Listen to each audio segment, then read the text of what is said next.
Well, good evening, ladies and gentlemen. There are no members of the public in the actual committee room, so a very great welcome to those watching on our YouTube presentation. Details of the business that is to be considered today is, of course, shown on the agenda, and it is possible to see this online under the live broadcast. A reminder for anyone speaking today, and I'm addressing this to the councillors as there's nobody else in the room, please make sure that you switch the microphones on, otherwise you can't be heard on YouTube. We're not expecting any fire alarms, so once again, we all know where to go if you hear them going off, because it's for real. Let's go down to Chairman's announcements. Any apologies for absence? Yes, apologies received from Councillors Edwards, Chandal and Duncan, with Councillors Tuckwell and Oswell as their substitutes. Thank you. Do we have any declarations of interest in matters coming before the meeting? Yes, Councillor Brighton. Non-pecuniary interest in agenda item 10. Will you be leaving the room? I will. Thank you. No matters. Any matters that have been notified in advance? I have none. Has anyone else got any? Thank you. We've got items in both parts tonight. Items in part 1 are going to be considered in public, and the item that is left in part 2 will be considered in private, and those members watching on, or those people watching on the internet will be disconnected. Let's move on to the first item in part 1. Before I do that, I'll explain that in front of me you'll see it says those members of the internet. On internet it says Vice Chairman. So I am the Vice Chairman of Central and South Planning. As the Chairman is unavailable today, I will be chairing the meeting. I'd better just go around the table for those that are watching, listing the councillors that will be doing the voting. Councillor Ahmed Willana, Councillor Nicola Brightman, Councillor Steve Tuckwell and Councillor Alan Chapman. On my other side is Councillor Jazz Dillon, Councillor John Oswell and Councillor Mo Hinder Birra. Sitting next to me is the Head of Planning, James Rogers. On my left-hand side, Neil Fraser, who is the Democratic Services Officer and keeps me in line. And Kerry Munro is the planning lawyer right at the end, who will make sure that we don't do anything that borders on illegality. Can we get on with the business in front of us, which is item 6, Point West, Building Uxbridge Road, Hayes. Meg. I haven't introduced him, but it doesn't matter. Thanks, Chairman. Very quick. I'll just go to the plans. This is an application for some telecoms equipment on top of the building. This is a high-rise building. There is already quite a bit of equipment there, and this is sited within that equipment, so it's not going to be have any visual impact greater than what is already existing.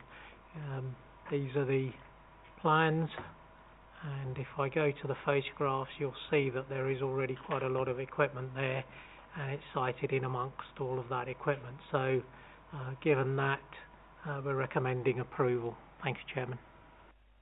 Thank you. Is somebody going to kick us off? Councillor Oswald. Yeah, thank you very much, Chairman. Yeah, I'll move the officer's recommendation. Thank you. Unanimous. Thank you. Item 7, Brunel University, Kingston Lane, Hillingdon. Very, very quickly again, the reason this application is before you, the site is in the Greenbelt, as you can see there, and this is an application for 2 new doors on the Hamilton Centre, which is the building outlined in red there. That's the before and after elevation. As you can see, the 2 doors on the bottom half of the drawing, and they're being sited in those positions there. So other than that, no impact on the Greenbelt, no impact on adjoining occupiers, recommended for approval. Thank you, Chairman. Thank you. Who's going to move us on? Councillor Dillon. I agree with the last 2 comments from Meg, so I move officer's recommendation. Okay, it's been moved. Councillor Chapman. That's been seconded. All those in favour? Unanimous. Thank you. Item 8, the Hillingdon Garden Centre, Peel Heath Road, Hillingdon. Thank you, Chairman. Slightly longer on this one. This is an application that was on the agenda for the 30th of August 2017.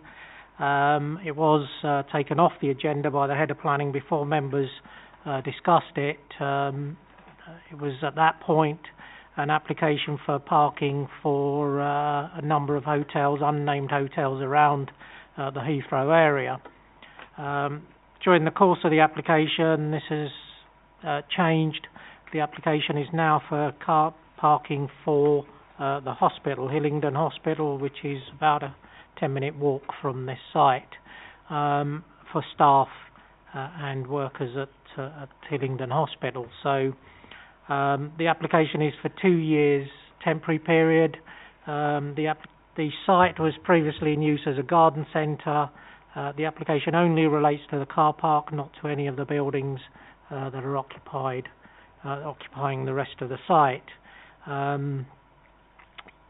The site has been bought by Brunel University, and while the discussions are taking place as to what may or may not happen to it, and those discussions are going to take quite a long time to reach any sort of conclusion, and we're talking years rather than months. The application site would lie empty and or possible subject to vandalism and so on. So in the meantime, they want to use it for car parking. So on that basis, we are recommending approval for a temporary period of 2 years. I can just go to the plans. That's the site itself in the Greenbelt, and that shows it in relation to the rest of the Brunel University. And as you can see, the red line site does exclude the buildings which were part of the garden centre use previously, so it is only relating to the car park. And I think these are the photographs, and it is better to have it occupied, and hopefully the trees, which is well landscaped within the site, and hopefully the trees and the landscaping will be better looked after if it is occupied. So with that, we are recommending approval. There is a additional condition which I would request relating to secure by design, and that's a standard condition which members will know, and if I can request that members delegate authority to the Head of Planning to add that condition as well. And there's a very slight change to condition 2, subsection 2. It says the car park is too many is there, as it were. Remove one of those. Thank you, Chairman. With that, the application is recommended for approval. Thank you. Councillor Dillon. Yeah, whilst we never won erosion of the Greenbelt, Hillingdon Hospital is going to come in useful, obviously temporary, so I would move officers' recommendation with the changes in the conditions and the additional one. Is that seconded? Oswald, Yeah, thank you. Chairman. Yeah, I'll second that. I mean, I think principally it's a good idea, because it is better to have something occupied, even if you're not quite keen on what it is, and it is on Greenbelt as well. But we know that, Chairman, don't we? We've been through all this before. But I mean, principally, I think it's right to have something on the site, because it just, otherwise you don't know what it's going to attract. It's like having an empty shop, isn't it, and leaving it. Yeah, it's a good deal safer with something on it than it is without it. Was that you're seconding and you're proposing? Thank you. All those in favour? Unanimous. Thank you very much. We now move on to the last item in part 1, 78 Pole Hill Road, Hillingdon. Meg? Chairman, very, very quickly, this is an application just to convert the existing garage to a habitable room. The only external alteration being the replacement of the garage door with a window, and those are the before and after elevations. The garage is set back into the site, so it's not particularly visible. That's it there. and that door that you see, the white garage door, will be replaced by a window which matches the existing windows that you see there. So with that, it's recommended for approval. Thank you, Chairman. Who's going to start us off? Councillor Dillon. I don't see a problem with this. I suppose the applicant's going to be quite chuffed given the planning history that's gone on here. It's fairly standard, isn't it? Yeah. With officer's recommendation. Thank you. Seconded by Councillor Chapman. All those in favour? Unanimous. Thank you very much. That brings us to the end of the Part 1 agenda. We can now terminate the YouTube, and Councillor Brightman will now leave.